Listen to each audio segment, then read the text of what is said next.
Welcome back. The ministerial leg of the 9th session of the Nigerian-South Africa Binational Commission has taken place in Pretoria, South Africa. The event, co-chaired by the foreign ministers from both sides, had relevant ministers discussing the various areas of cooperation between both countries. Nigeria currently has 32 agreements and about 5 pending with South Africa, as well as a number of MOUs. Our South Africa Bureau Chief Better Dibia tells us more. Before the President's arrival in Pretoria, the ministerial leg of the 9th session of the Niger-South Africa Binational Commission was hosted in this auditorium. Regrets over the recent violence were mentioned on both sides, but also there was a measure of excitement as this is the first time in 6 years that the BNC is actually holding. The last meeting was in South Africa in 2013 under former President Goodluck Jonathan. The 9th ministerial session had corresponding ministers from both sides, and Niger's Foreign Affairs Minister, Godfrey Onyama, described the meeting as comprehensive. It covered issues regarding trade, diplomatic consultations and relations, area of minerals, solid minerals, immigration, scientific areas, space, and so forth. So it's been really comprehensive and captures very well the nature and the depth of the relationship, that the special relationship, the strategic relationship that our two countries seek to have.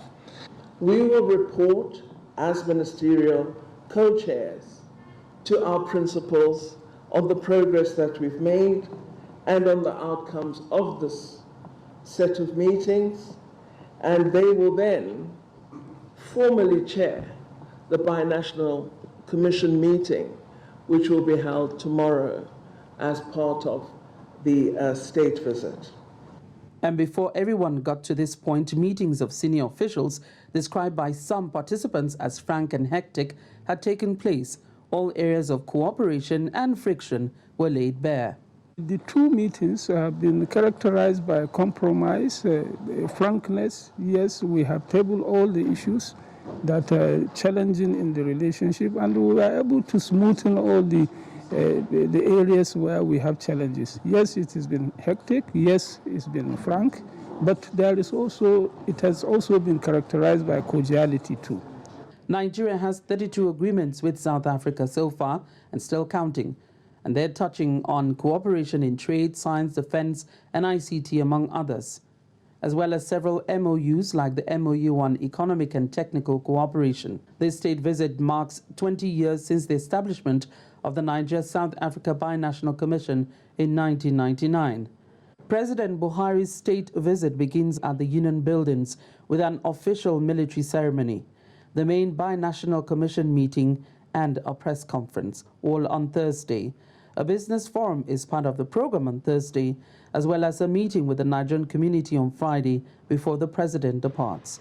From Pretoria, South Africa, Betty Dibia, Channels Television News. Well, we're still talking about Nigeria-South Africa relations, and this time on the Commodities segment, our focus is on trade relations between both countries. A research analyst at the financial derivatives company, Adim Okwesa, joins us from our NSC studio to share his thoughts with us. It's good to have you on the program, Adim. Thank you, Bisi. All right, Adim, so what do you think will be the macroeconomic impact of the state visit of President Buhari to South Africa?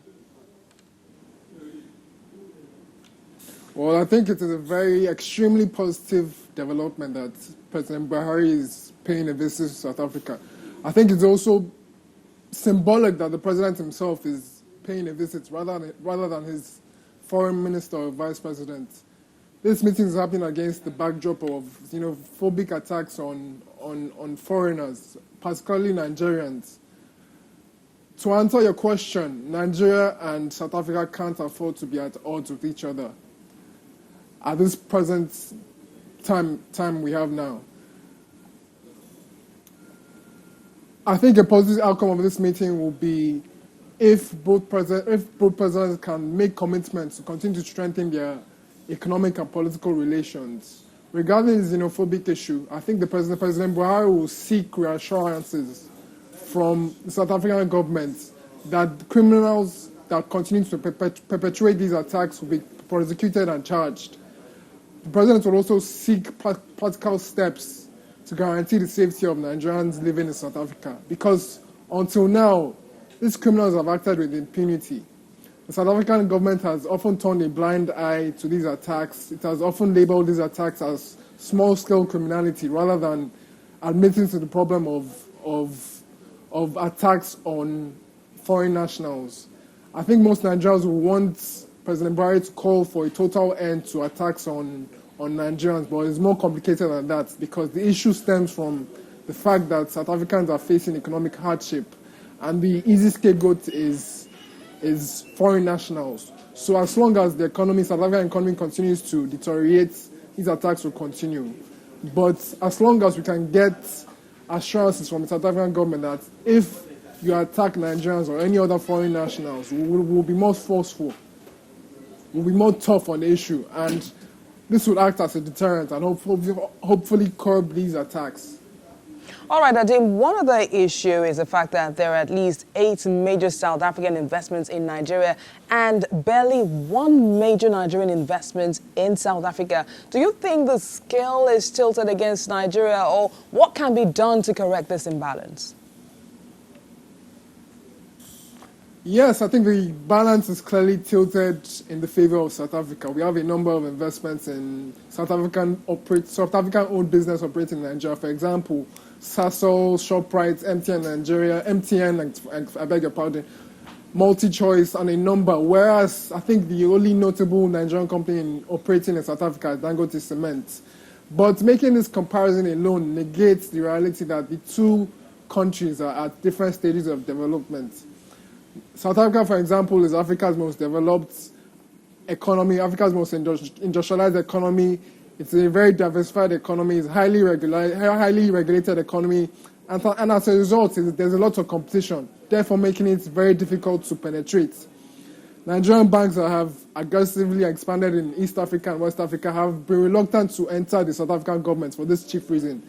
In Nigeria's case, we're relatively underdeveloped markets, but we have a big market size and favorable demographics. This provides the fundamental attractiveness of the Nigerian economy.